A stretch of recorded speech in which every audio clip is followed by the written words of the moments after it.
Mike, when you guys were recruiting Tay Martin, did you ever watch him play basketball? Well, you only get 6 shots at him to go see him. Coach Sage did see him play basketball. Um, the thing that he would do, so right after he's committed, and he might have sent other ones before, but he'd have these little videos of him doing slam dunks. And I mean, we're talking, as far as normal guy walking the street, he's a tall guy, but he's 6'3", which is not very basketball tall. So he's like 6'3", and he'd get his elbow above the rim. I mean, just bringing the whole thing. It wasn't a matter of this reaching. He'd get his elbow above the rim and bring that sucker down, and so then there'd be the tape, and we'd watch it a couple times and talk about how explosive he was, thinking, well, yeah, that was pretty good, and thinking that we wouldn't see another one, that it was just kind of a lucky play, just that day, that game type of thing. Then we started getting those suckers once a week, so yeah, there's quite a few of them out there. Does it kind of show maturity on his part to be able to kind of take this step and after what he went through and be able to move across the country and kind of be an adult for the first time away from his family and play well for you guys at the same time? Well, I think it's impressive. I think it's impressive, no question. I think, though, and without putting words in his mouth, what my perception of the situation was is that he'd already decided quite some time ago that he was going to reshuffle the deck or see something new or go someplace different and kind of get a restart, get a fresh start and and that type of thing. So, because the one thing he did make clear in recruiting is he was leaving Louisiana, and I mean, and I've found that in recruiting, there's guys they're either staying close to home, no matter what happens, they're staying close to home, or no matter what happens, they want to see something different. They're going somewhere different, And he was one of them that was right from the start. No, I am leaving Louisiana. Where do you want to go? As far as I can. Okay, well, I mean, we're approximately as far, I mean, unless Alaska Anchorage starts basketball, I mean, he's off to a pretty good start. And so, and we're thrilled to have him. When you have a guy like that who's talented at two sports and you had a lot of offers to play college basketball, do you worry about him choosing another sport? Or did you guys already know he was a football guy and wanted to play college football? He made that clear too. That's the one thing with him. Right or wrong, he said there's not a lot of gray area. He's a pretty decisive guy, and I think that's allowed him to have some success early. I mean, people are going to be wrong at times, but I mean, he decides something, goes real fast, and usually it's right. Sometimes it's not. But what are your thoughts on just players in high school playing multiple sports in general? What's that? What are your thoughts on just high school players playing multiple sports? Oh, I encourage it. I like that because the more they're moving, the more stuff they're doing, the more skills they develop, the better.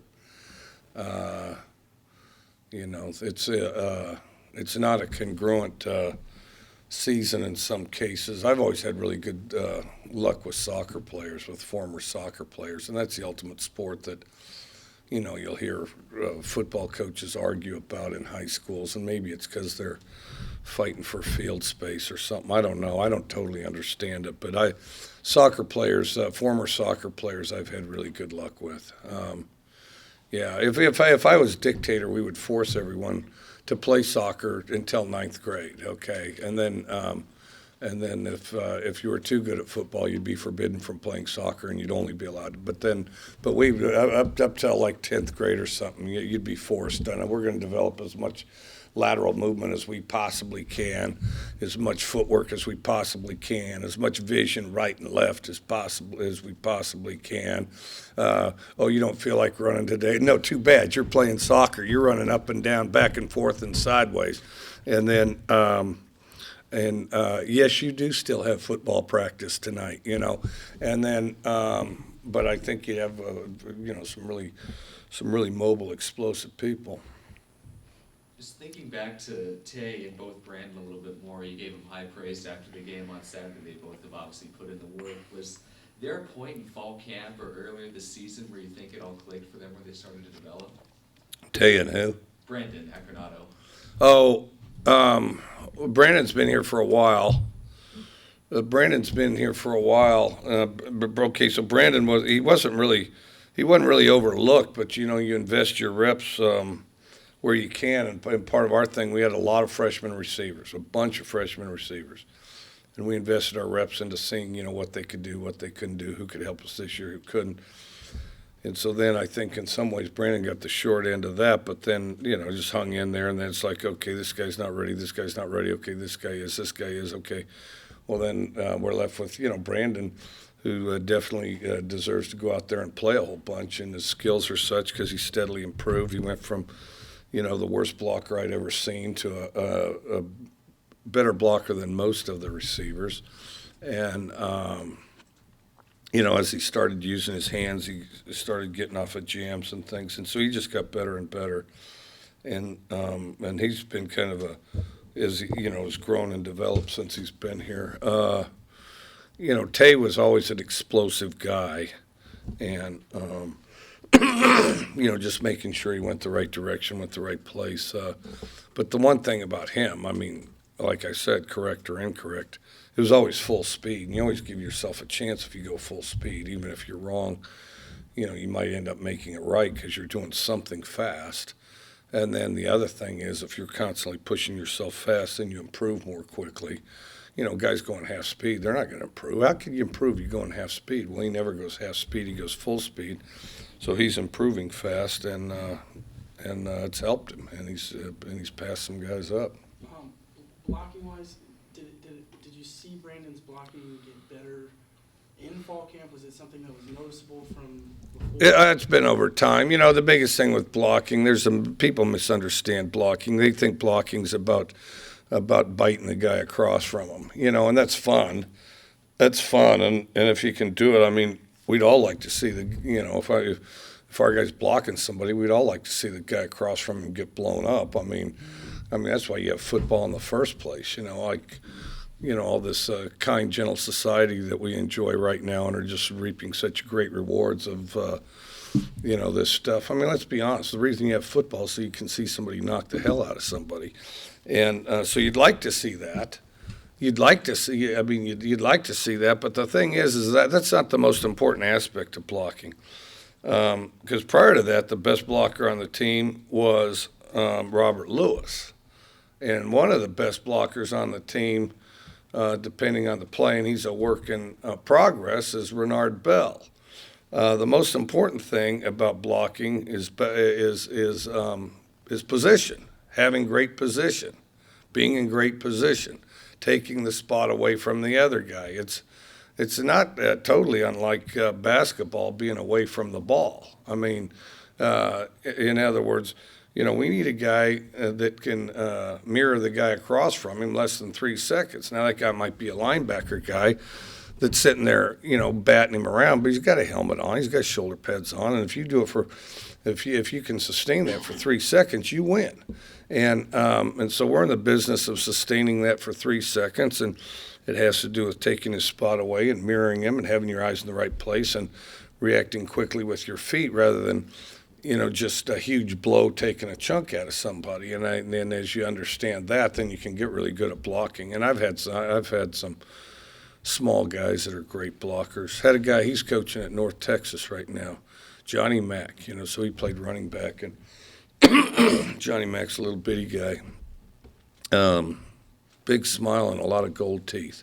And so Johnny Mack was a great blocker. He's like this tall. Now, he had really strong leg strength, but the thing is, if you're some defensive lineman and you go charging in there and you got an object that's kind of powerful and the helmet comes up below the waist, and you come barreling in there and that thing's getting ready to explode on you below the waist, well, you try to avoid that guy. You hesitate, and we might get our 3 seconds. And so Johnny Mack was a really good blocker. And then Brandon, he didn't play any football before high school. Was that something you guys were aware of when you did go and recruit him? And then I wasn't aware of it. What'd he do instead? I wasn't aware of it. We saw him at Bishop Amat, thought he was a good receiver, and he's a recruited walk-on. How impressive is that? What did he do? It was either soccer or baseball.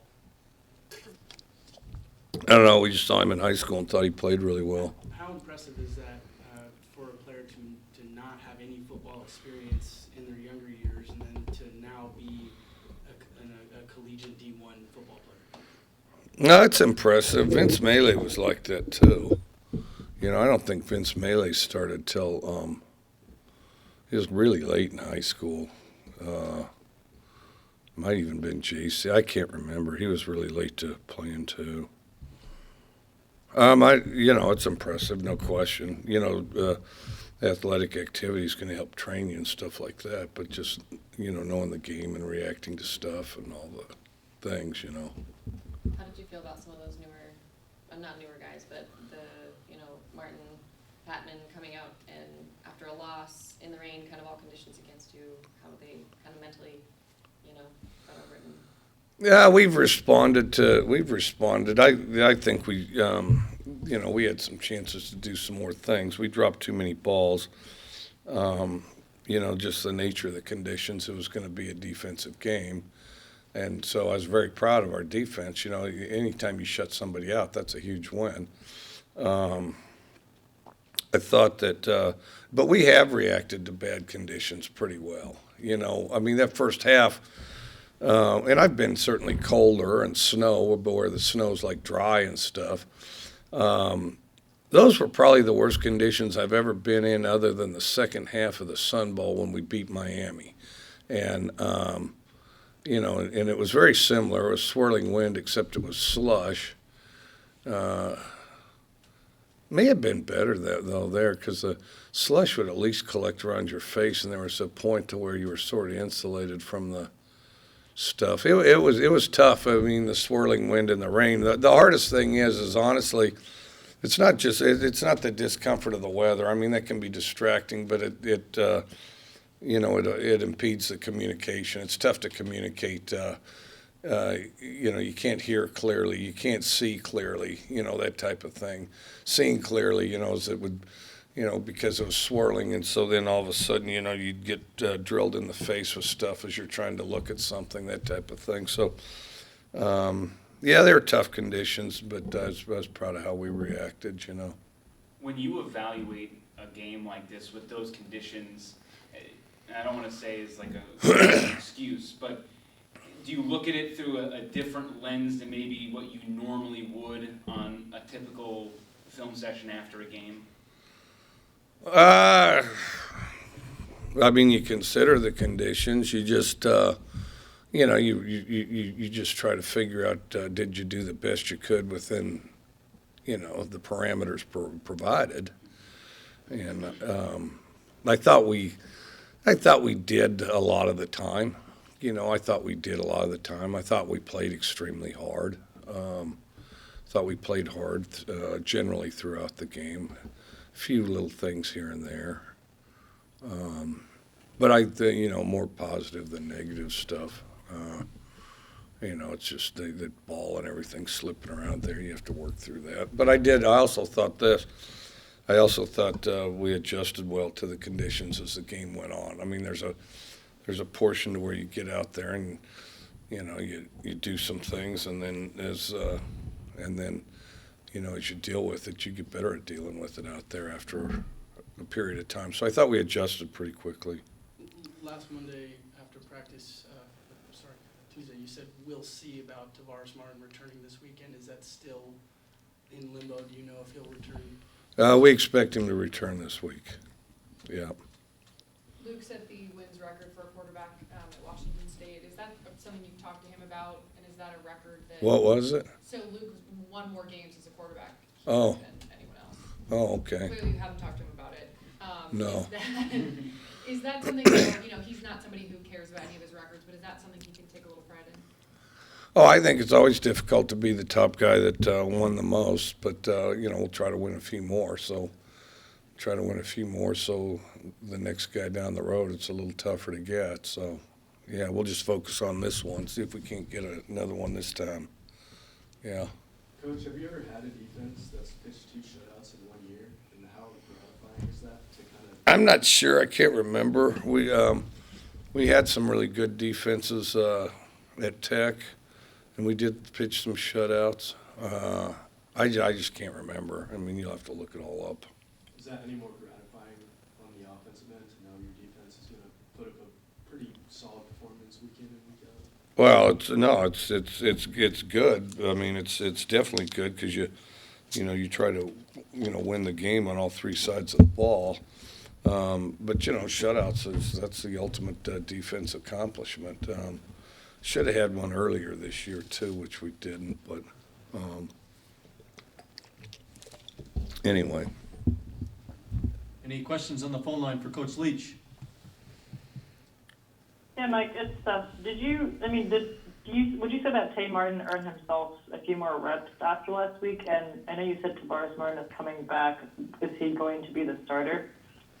Well, you guys talk about starters. We figure on playing about 8 guys, so they're all starters as far as that goes. But Tay's gotten quite a few reps, and we have been repping him, throughout, and he's been playing some. And I think, real early on had a little stage fright, but he always went hard. And then he's had a few catches, but and he's a guy that, the more he catches, the more experience he has, the better he's going to be. And so I think he's definitely still emerging, but emerging kind of quickly. And then, yeah, we're gonna play 8 of them, and they'll be. But he has been repping quite a bit. He's been bouncing between X and Z. Which is a situation I don't love because I'd like to get him in a position and settle him in. Yeah, he has repped quite a bit. So I think, honestly, he's going to rep about the same, which is quite a lot. Would you say this is the most talented crop of freshman receivers that you've had at Washington State between him and Jameer Calvin and I guess Renard Bell, too, because he's a redshirt freshman? Yeah, and Harris is a good player too, who we redshirted. Yeah, I don't know. We'll see what becomes of them. Talented. Talented's not the bottom line. I mean, that's just potential. We'll see where they take it. Yeah, they're pretty talented, and they're good. And I think, but they're all going to get better. I think they all stand to improve quite quickly with experience, and I wish they'd hurry up. What would you say after the first half of the season? What kind of progress have you seen from Jameer Calvin and Renard? Well, I think Renard's playing really well. Renard's clearly one of the best receivers on the team. I mean, he can make an argument he may be the best receiver on the team. Jameer practices extremely hard, plays hard, practices really hard, and then just kind of the timing, and not just his timing, but the timing of consistently running his routes and the timing of the quarterbacks consistently, knowing where he's going to be when, just evolves the more he reps. And, the thing that's helped him is he practices extremely hard, and I think that, he's getting ready to take off here pretty quick too, I think. I mean, he's done some good things clearly, but, he's going to get even better. Thanks, Mike. Other questions on the line for Coach Leach? Okay, and back in the room. How impressive is Khalil Tate's last 3 weeks? He's just been running all over any team he's played, and who does he remind you of college football-wise in the quarterback position? I don't have a good quick name to give you. He's just a really good running quarterback, and does a really good job with his feet, and then as you're preoccupied with that, if they get behind you, you can even throw a floater to them, and it'll be the guy's wide open. I think he has been impressive. You know, he's been around there for a little while, but I think he's kind of putting it together. And then I think, early on, as he got better and better, he kind of ambushed a couple people, but now folks know about him, and, it's still tough to stop him. So, he's a key to their offense right now. And then, from a recruiting aspect, you've never really had a prototypical running quarterback in your tenure that can really get off and run in the air raid system. Is that ever something you've looked for, where a guy has the accuracy and the running skills, or is it just something that's either one or the other? No, I've had some kind of mobile guys. The biggest thing is you got the running guy, and some of them are just great. Now, if they get broken, then the fun's over. Because the second guy's got to be able to run pretty good too. Because if the second guy doesn't run pretty good, then you have two different offenses, and the two different offenses may not be hard on the two quarterbacks, but it's hard on everybody else. Rich has always had a lot of success with guys that run the ball. He's always kind of had sort of that running quarterback stuff and done a really good job with it. As far as we go, I mean, I'd like a fast guy. The thing is, a lot of the fast guys don't throw it real well. You get, I don't know, some kind of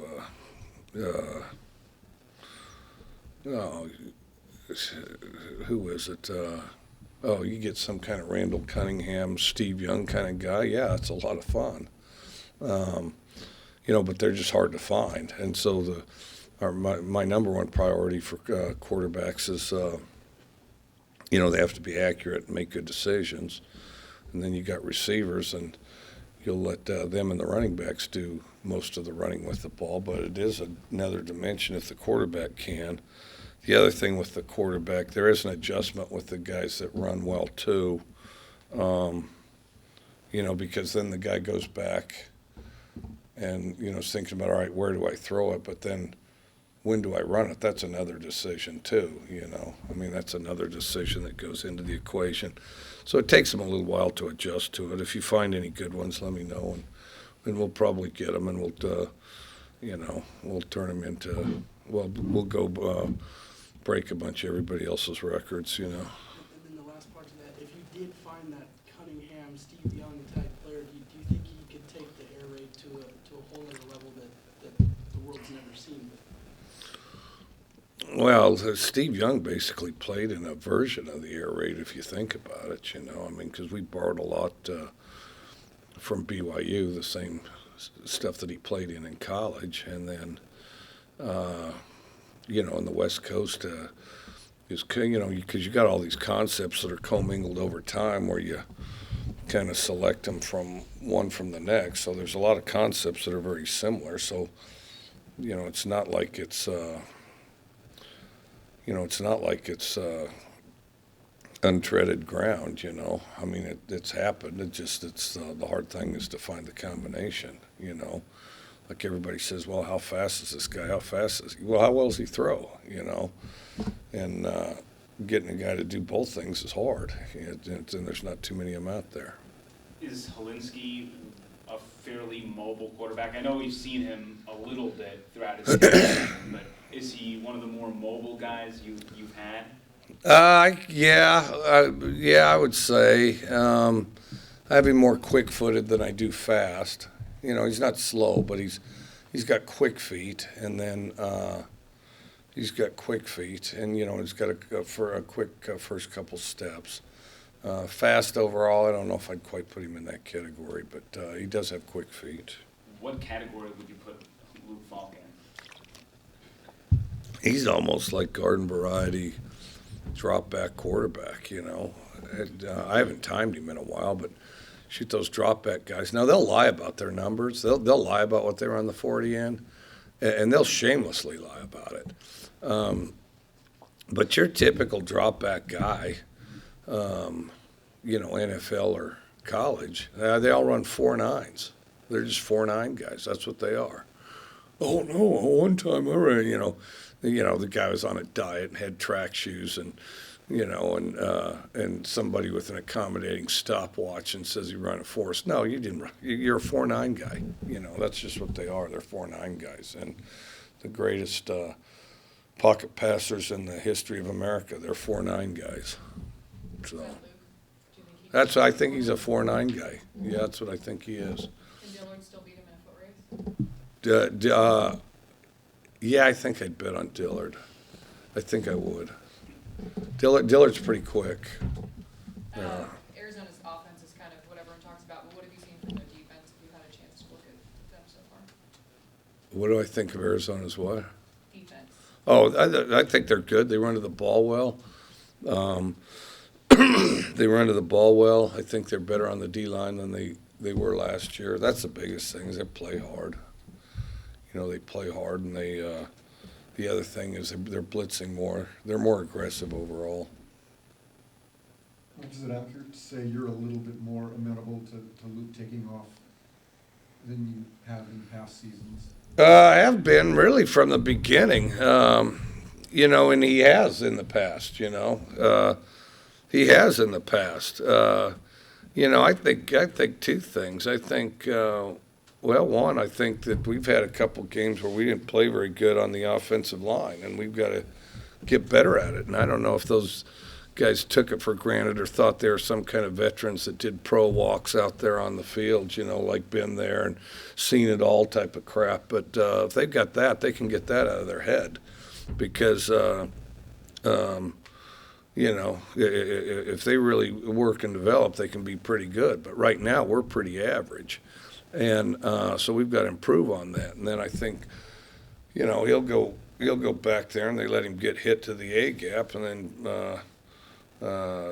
then sometimes he'll freeze up back there. But I don't like that. I mean, do something, make something happen. So no, it has been a concerted effort to not just stand back there. But the other thing is we've got to be great at blitz pickup with our offensive line, and we've got to improve, and he's got to improve too. But as far as I'm concerned, if a quarterback ever gets hit, pick up some eggs. That's what that says. So anyway, but if the quarterback ever gets hit, the lineman ought to take it personally. I mean, how can you not? They say, well, he held the ball. Okay, let's say he held the ball for 10 seconds. Why was it your guy that hit him? How come those other 4 guys? Why wasn't it their guy that hit him? Why was it your guy? I mean, at some point in time, there's a point to where why can't you outlast your other 4 colleagues up here? And so anyway, I think we got to improve on the O-line, and I think that and then as teams are playing a bunch of man coverage and stuff, I think there's just natural space there that we can capitalize on. I mean, if they're going to blitz and play man, then you got a bunch of room. Everybody's run off, and there's just. So. You think the team's excited to get back on the road and have a different experience?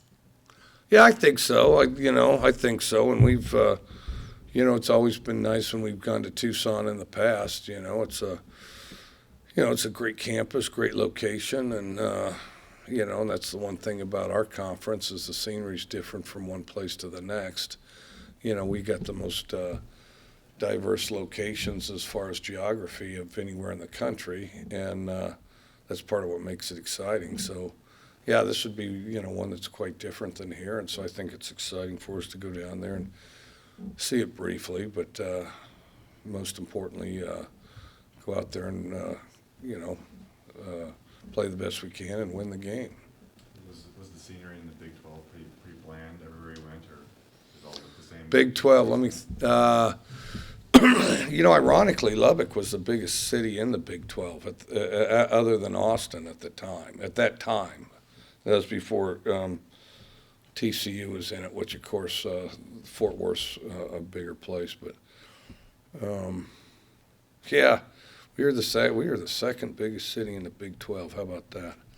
And then a little, there was, it wasn't like here. You didn't go from rainforest to deserts to, all this coastal stuff to the Rocky Mountains. And, it certainly we didn't have the variety that it does here. you know, yeah, we had a lot of different fields and they grew a lot of different crops, you know. So, but a definite football country there. Do you have a favorite city to visit in the Pac-12? What's that? Favorite city to visit, not like stadiums and stuff, but in the Pac-12?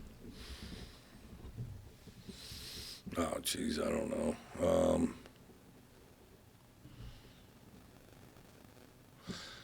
Well, I can think of reasons for most of them. I don't know. Other than Pullman, I spots near them. You know, like the Oregon coast is really cool. You know, skiing near Salt Lake is really cool. If you've got a few days worth of patience for just incessant traffic, you can find stuff to do in LA and the Bay Area. Yeah, I guess they're kind of close to Portland. Portland's a great town, I think.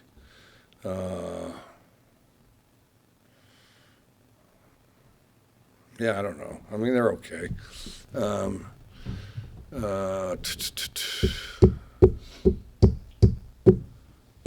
Oh, skiing around Colorado's good too. You know, it's a ways from Boulder, but yeah, they're all good. It's a lot of variety. Are you a big skier? I was growing up. I skied all the time growing up. Everybody in Wyoming skis. Whoever's the worst skier in the state of Wyoming's pretty good. So yeah, I mean, we'd go 2 or 3 days a week. You know, like Saturday and Sunday, and then you know, as you got older, you'd skip school and go on Friday. So. We're about halfway through the conference schedule. Just what are your overall thoughts on the Pac-12, and not necessarily ranking it with other conferences, but it just seems from a competitive standpoint that every week is a challenge. Maybe outside of 1 or 2 teams, it doesn't seem like there are any gimmies.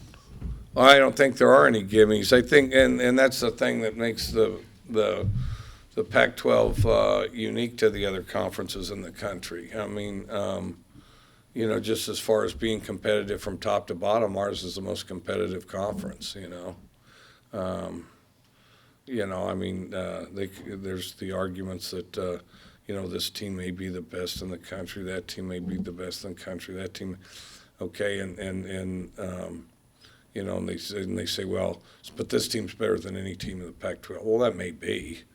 But your bottom 5 teams aren't as good as the bottom 5 teams in the Pac-12, which makes it treacherous as you work your way through the schedule, you know. Coach, what's your relationship like with Rich Rodriguez, and how long have you known him?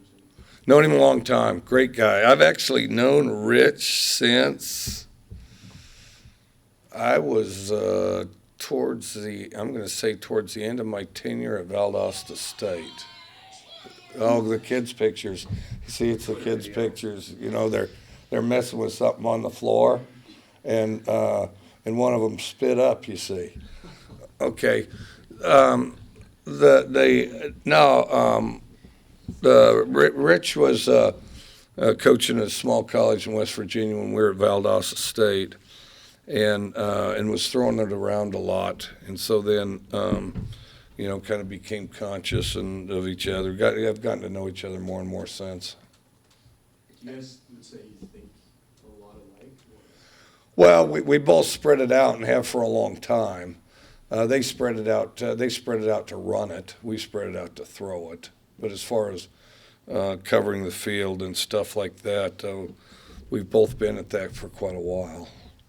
I guess kind of going off of that, he's obviously been a very successful coach, yet it seems like everybody around Tucson at the start of this year was like likening him to the hot seat. I don't know if you can really relate to this, but I mean, what's that like to coach in that sort of environment when everybody's calling for your head? Well, you just ignore it. I mean, you just ignore it because I mean they've already got, as a coach with rare exception,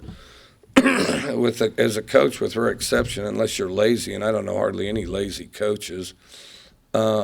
Unless you're lazy, they've already got everything that you've got. You know, you're already trying as hard as you can try, and so you know, I mean, in my opinion, you know, you try as hard as you can. If you're unsuccessful, screw them. I mean, you did the best you could. I mean, you don't have anything else to offer or anything else to give. And then, you know, the notion that, you know, fans and alums and media somehow want to win more than the coach does. I mean, there's never been a more absurd statement, you know.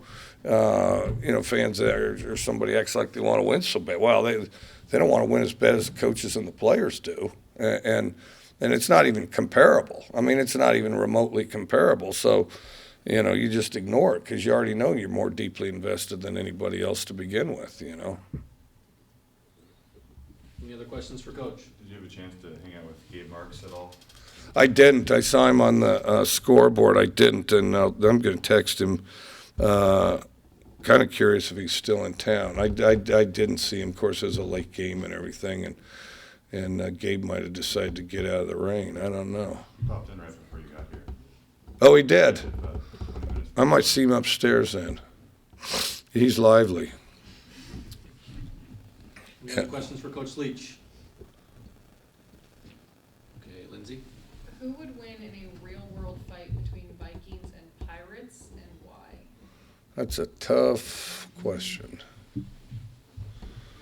Well, I think you have to go with the Vikings in the cold weather. You say you have to go with the Vikings in the cold weather. If it's at sea, you have to go with the Pirates because, of course, they have cannons and everything.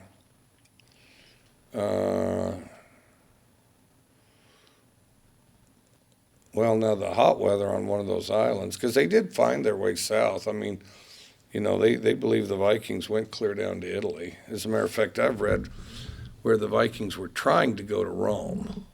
They're trying to go to Rome, and they made it almost to Rome and sacked a smaller city because the Roman Empire was in decline at this point. So and from what I understand, they sacked a smaller city, looked around and said, well, this is all there is to it in Rome, I guess, and then they headed back north, you know, is one article I read. But so they do have some experience with warm weather. You could almost see them joining forces because the Vikings were a group that would go down those rivers, and it wasn't just like, well, you know, the only place we can live is Norway or somewhere. I mean, they'd go down those rivers all throughout Europe, and if they liked it better where they ended up, they might raid the place first, but if they liked it better where they ended up, they'd stay. They go, oh, this is nice. This is a nice place.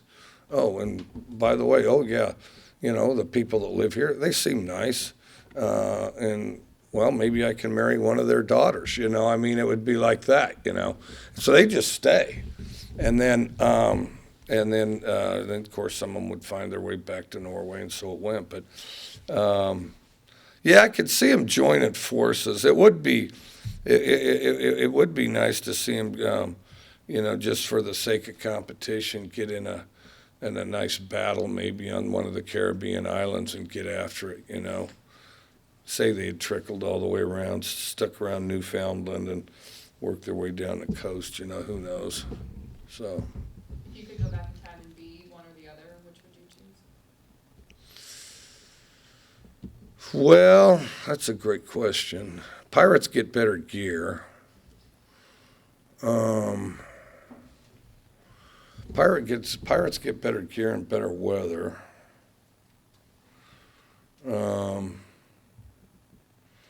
You know, Vikings, you'd have a little better home life, it seems. You know, you could still go back and bounce. You know, if you didn't get killed, you could go bounce the kids around once you got back home with, you know, whatever you hoisted out of Scotland, Wales, and Ireland. You know. And of course, you're kind of farming, both scenic, you know, the Caribbean's scenic, and of course, Norway, Sweden, Finland, Denmark, all that's scenic. That's a tough call. Yeah, I'd have to, and plus they're generations apart, you know. It'd be fun to do a little bit of both. All right, thanks, Coach. Thanks, Coach. Thank you. All right, thank you.